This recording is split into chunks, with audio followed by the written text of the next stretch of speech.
हिमाचल प्रदेश के नव निर्वाचित राज्यपाल शिव प्रताप शुक्ला जी हमारे साथ हैं और आज दिल्ली से और शिमला के लिए प्रस्थान कर रहे हैं गोरखपुर से। और तमाम लोग जो चाहने वाले हैं वो भी यहाँ पर हैं, उनसे जान लेते हैं कि अभी आगे क्या, चूँकि प्रमाण पत्र भी मिल चुका है कल, और अब आगे क्या योजना, कब शपथ लेंगे?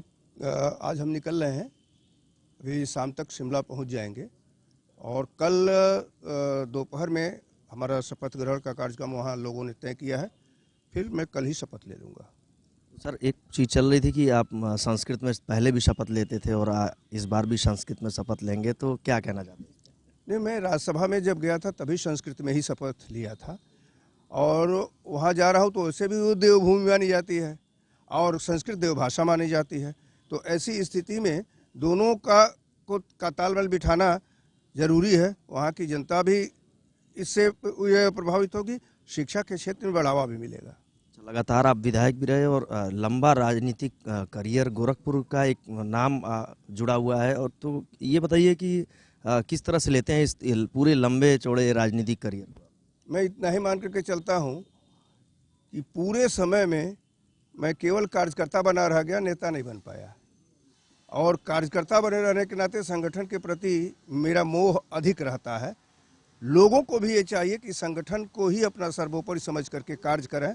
समय समय पर उनके कार्य और दक्षता को देख करके ही संगठन उनको उनकी अनुरूप कार्य देता रहता है। अच्छा, विद्यार्थी परिषद से आपने अपना करियर शुरू किया था, राजनीति शुरू की थी, छात्र जीवन रहा है, और आज का समय तो कितना बदला हुआ पाते हैं राजनीति को और खुद को? जब नौजवान थे तो विद्यार्थी परिषद में थे, धीरे धीरे प्रौढ़ावस्था और सब कुछ आती गई, तब उछल कूद थी, और आज संयमित जीवन जीने के लिए संवैधानिक ढांचे में ये जो है मुझे एक व्यवस्था दे दी गई है, उसे पूरा करूंगा। अच्छा, देखा गया जब आप त्यागपत्र दे रहे थे तो भावुक भी हो गए काफ़ी, तो कितना आप जुड़ाव महसूस करते हैं एक कार्यकर्ता के रूप में भारतीय जनता पार्टी? देखिए, देश के लोग जैसे भारत माता को माँ मानते हैं,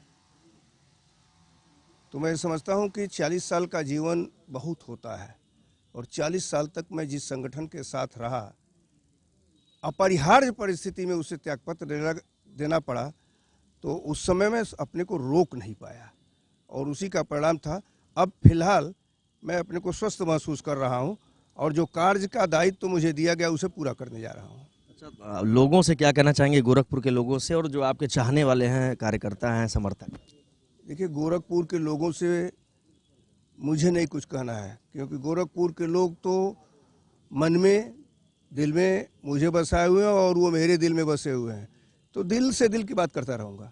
आप सुबह निकलते थे, लोगों के साथ विश्वविद्यालय में टहलते भी रहे, वो दिनचर्या जब आप आएंगे तो फिर भी जारी रहेगी? वो तो मेरी बरकरार रहेगी।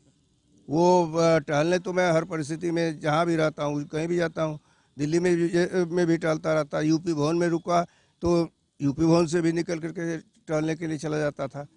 ये स्वास्थ्य की दृष्टि से इस नाते जरूरी है कि कार्य अगर करना है तो अपने को स्वस्थ रखना है, और मैं तो इसे ही जो है एवरग्रीन माना जाता हूँ। हिमाचल के लोगों को भी ये मौका मिलेगा आपके साथ सुबह आप टहलते हुए दिख जाएंगे? अब अगर देखो, वहाँ की थोड़ी बंदिश ये रहेगी, राजभवन में ही टहलना पड़ेगा, बड़ा है इस नाते कोई प्रॉब्लम नहीं होगा। तो स्टाफ के लोग जो रहेंगे उनको जिनको टहलना होगा वो टहलेंगे।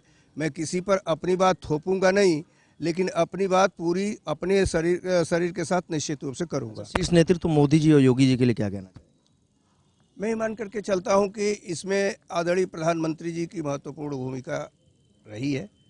मैं धन्यवाद देना चाहूँगा महामहिम राष्ट्रपति जी को, आदरणीय प्रधानमंत्री जी को, आदरणीय गृह मंत्री जी को, जिन्होंने, और भारतीय जनता पार्टी के शीर्ष नेतृत्व को, जिन्होंने हमें इस लायक समझा है। तो मैं उनकी अपेक्षाओं पर अपने को पूरा करने का काम करूँगा। आखिरी सवाल, फिर कार्यकर्ता के रूप में वापस आना चाहेंगे? हाँ, इस संवैधानिक व्यवस्था को पूरा करने के बाद दल जैसा कहेगा वैसा करूँगा। देखिए, पूरी सादगी के साथ शिव प्रताप शुक्ला गोरखपुर से शिमला के लिए प्रस्थान कर रहे हैं, और उनकी सादगी है कि लोगों के लिए सुलभ रहते हैं, और अब शिमला के कल वो राज्यपाल पद की शपथ भी लेने वाले हैं।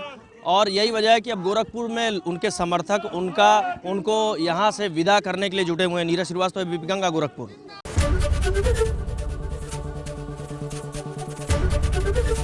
एबीपी गंगा, खबर आपकी, जुबान आपकी।